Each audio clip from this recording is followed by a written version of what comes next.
Aputista y Vanuatu.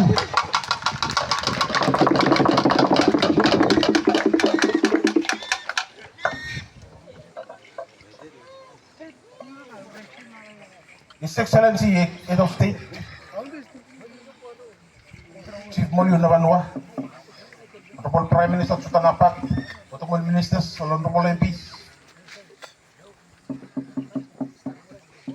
Chairman of PSC, Ombudsman,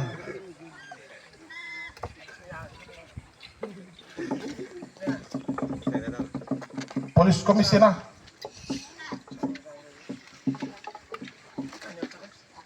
All Honorable MP Plo Malakolo Constituency, Minister Plo Custom Culture, most of the time, Chairman Plo Olympic Association, Plo Malaba Province, Acting SG Plo